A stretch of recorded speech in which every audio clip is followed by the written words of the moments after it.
ದೀಪಾವಳಿಗೆ ಲಕ್ಷ್ಮೀ ಪೂಜೆ ಮಾಡ್ತೀರಾ ನೀವು? ಹೌದು. ಎಷ್ಟು ಬಂತು ಲಕ್ಷ್ಮಿ? ಇದನ್ನ ಒಂಬಾಳಗೆ ಕೇಳ್ಬೇಕು ನೀವು.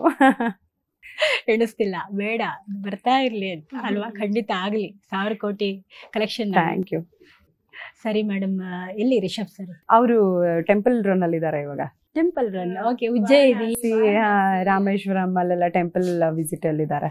ಹೋದಲ್ಲೆಲ್ಲ ಅವ್ರ ಹೂ ಮಳೆ ಬರ್ತಾ ಇದೆಯಲ್ಲ, ಅದು ನೋಡಿ ಪತ್ನಿಯಾಗಿ ಎಷ್ಟು ಖುಷಿ ಆಗಿರುತ್ತೆ.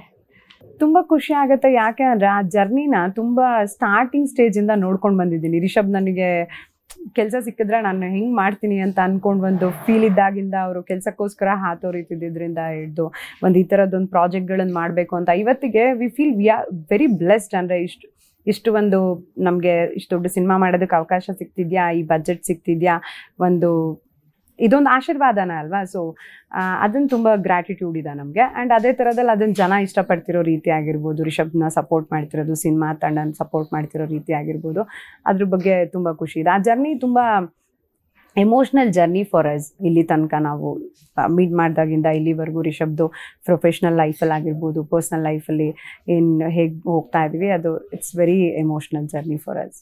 ಓಕೆ, ನಮಗೆ ಲಾಸ್ಟ್ಲಿ ಪ್ರಗತಿ ಶೆಟ್ಟಿ ಅವರು ಕಾಸ್ಟ್ಯೂಮ್ ಮೂಲಕ ಕಾಣ್ತಾರೆ, ಹೌದು, ಜೊತೆಗೆ ಸಿನಿಮಾದಲ್ಲೂ ಕಾಣ್ತಾರಲ್ಲ. ಅದು ಒಂದೇ ಒಂದು ಚಿಕ್ಕದು ಸೀನಲ್ಲಿ ಬಂದಿದ್ದೀನಿ. ಅದು ಸುಮ್ಮನೆ ಇವರೆಲ್ಲ ತಮಾಷೆ ಮಾಡ್ತಾ ಇದ್ರು. ಲೈಕ್ ಅಂದರೆ ಸರ್ಕಾರಿಯಲ್ಲಿ ನಾನು ಮಾಡಿದ್ದೆ, ನ್ಯಾಷನಲ್ ಅವಾರ್ಡ್ ಬಂದಿತ್ತು, ಕಮರ್ಷಿಯಲಿ ಇಟ್ಟು ಕಾಂತಾರಲ್ಲಿ ಮಾಡಿದ್ದೀರಾ ಹಾಗೆ.